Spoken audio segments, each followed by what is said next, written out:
Bonjour et bienvenue dans J'aime l'éco, l'émission qui donne la parole aux chefs d'entreprise. Aujourd'hui, je suis avec Xavier Hirt. Bonjour Xavier. Bonjour.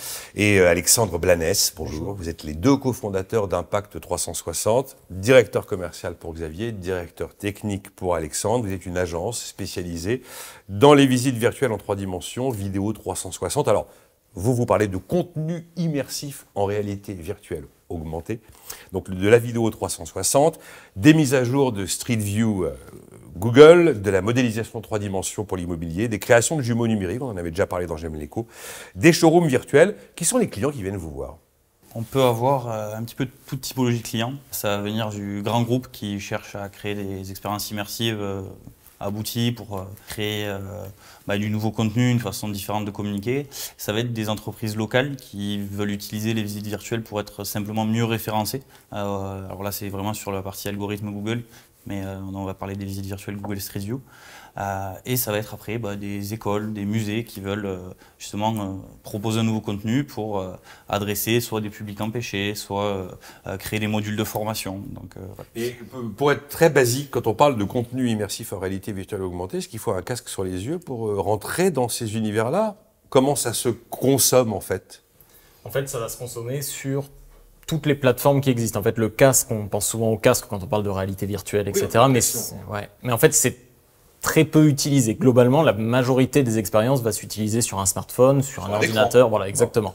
Et après, le casque est là pour apporter une expérience complémentaire qui sera utilisée par les entreprises, par exemple dans un salon, ou pour créer vraiment une expérience client. Alors, on a tous utilisé Street View, il faut reconnaître que c'est extraordinaire. C'est sympa, mais quand on arrive devant un bâtiment, on ne rentre pas avec Street View dans le bâtiment. Et c'est là où Impact 360 intervient.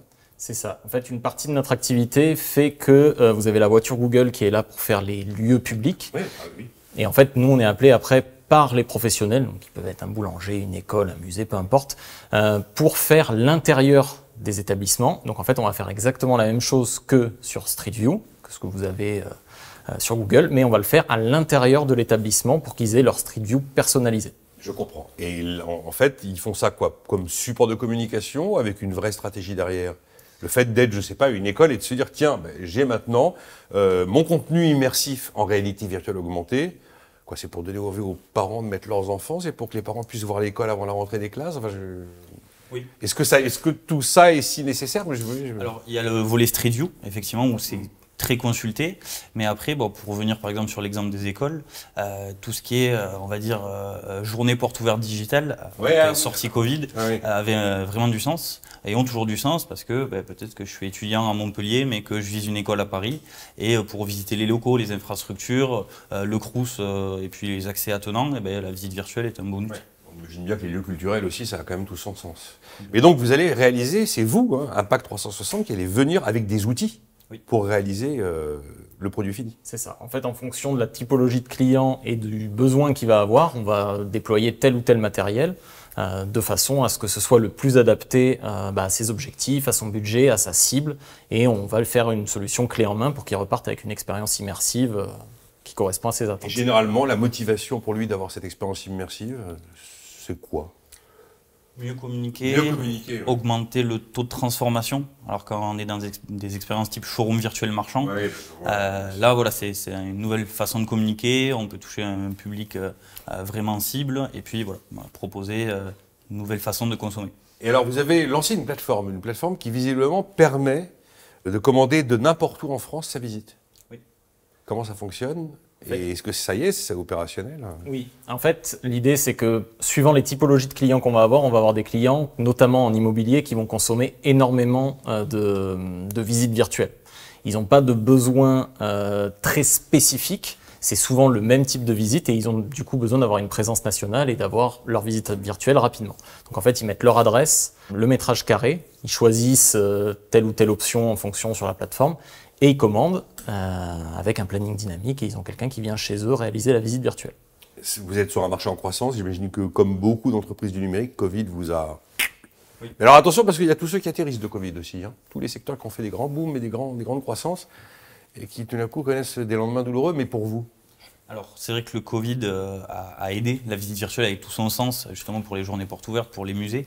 L'activité, justement, là on est dans une phase de rebond où on va dire que les gens se rééquipent justement, les expériences immersives qu'ils ont fait il y a 2 ans commencent à être vieillissantes et ils proposent des nouveaux contenus, ils le font sur des collections nouvelles. Donc, non, c'est un marché qui se maintient bien. Vous-même, d'ailleurs, vous proposez des évolutions, parce que j'ai envie de dire, allez, je vais être un peu provocateur, la promenade 3D, c'est sympa, mais est-ce que vous imaginez l'offre, comment votre offre peut évoluer dans les mois et les années qui viennent? Mais en fait, totalement dans le sens où, au début, une visite virtuelle, c'était je me balade dans un lieu, ni plus ni moins. Ce qui se passe sur Street View. Vous n'avez pas plus d'infos, vous pouvez juste balader à 360 et cliquer sur un bouton. Maintenant, on va avoir de plus en plus d'interactions possibles. On va pouvoir intégrer de la photo, de la vidéo, des liens, des quiz, des modules de formation, des modules visio pour pouvoir intervenir avec les uns et les autres. Notamment pour les musées, on fait tout ce qui est déclenchement pour que quand on arrive à certains endroits, il se passe des choses. En fait, on rend la visite de plus en plus vivante à ce niveau-là. Et après, tout ce qui est fonction achat. Aujourd'hui, on peut se balader dans une visite virtuelle et puis je suis dans un magasin et je vois un sac, je le rajoute au panier et je continue mon shopping. Et ça, c'est des choses plutôt qui transforment l'expérience, on va dire, d'achat, puisque plutôt que scroller, on va se balader dans le magasin, découvrir l'univers. C'est vrai que les magasins mettent beaucoup de pricing dans tout ce qui est merchandising ou autre, et là, on le retrouve dans l'expérience. C'est marrant parce que au fur et à mesure qu'on discute de tout ça, c'est de plus en plus un monde virtuel qu'une visite virtuelle, ce que vous me décrivez. Oui. D'où le côté expérience immersive dont on parle. Mais je comprends, mais alors on entend beaucoup parler du métaverse. Il y a des interrogations aujourd'hui pour savoir si le métaverse, c'est vraiment quelque chose qui va répondre à un besoin de masse, en fait. Est-ce que tout le monde a envie du métaverse? Il y a quelque temps, Meta a eu quelques difficultés à cause des énormes investissements réalisés dans le métaverse et une partie du marché commence à douter. Je ne sais pas si la comparaison entre ce que vous me décrivez et le métaverse est vraiment juste, mais... disons que ça peut être lié. On peut accéder à une visite virtuelle au travers du métaverse. Je dirais que la visite virtuelle apporte quelque chose que le métaverse n'apporte pas, c'est-à-dire retranscrire un lieu physique existant.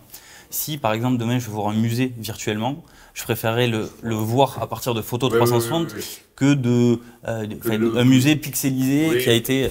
donc, on voit de la réalité et c'est là où il y a du sens entre les deux. Et si le métaverse explose, je pense que les visites virtuelles seront diffusées au travers du métaverse. Vous avez beaucoup de concurrents parce que vous dites qu'aujourd'hui, Impact 360, c'est la visite virtuelle partout en France. Alors, les concurrents, il y en a. C'est vrai qu'on a un marché où il y a eu, pendant le Covid, un appel d'air. Il y a beaucoup de gens qui sont lancés dans la visite virtuelle parce que ça paraissait être la bonne idée. Alors, c'est des petits acteurs avec une spécificité où nos confrères, en général, à l'exception près, interviennent sur une zone locale. Nous, on va adresser un marché national avec des grands groupes, par exemple, où on peut déployer 200 visites virtuelles sur le territoire national avec une gestion de projet, un chef de projet dédié. Pourquoi et puis, dites donc pour faire tout ça? Parce qu'il faut les réaliser, les visites virtuelles. Oui. En tout cas, vous avez aussi une autre corde à votre arc, c'est que vous avez une partie agence de communication un petit peu dans votre offre, avec toute une stratégie de visibilité, notamment sur les pages Google. C'est ça. C'est ça. Donc il y a un lien, on va dire, avec la visite virtuelle qui est la visite virtuelle Google Street View. On a commencé, en fait, la visite virtuelle est l'essence de l'entreprise. Et au fil du temps, plus on travaillait sur les visites virtuelles Google Street View, plus on était amené à travailler sur les pages Google My Business de nos clients. Et on a créé une division spécialisée dans l'optimisation Google My Business pour faire en sorte que nos clients arrivent dans les premiers résultats lors des recherches. Pour simplifier, en général, je dis tout ce qu'on ne fait pas, c'est-à-dire on ne fait pas de site web, on ne fait pas de réseaux sociaux, on ne fait pas de référencement payant, on ne fait que du référencement naturel sur Google. Il est certain que c'est bien d'avoir du virtuel, mais il faut être visible. Sinon... Merci à vous deux, Xavier Hirt donc, et Alexandre Blanès, les deux cofondateurs d'Impact 360.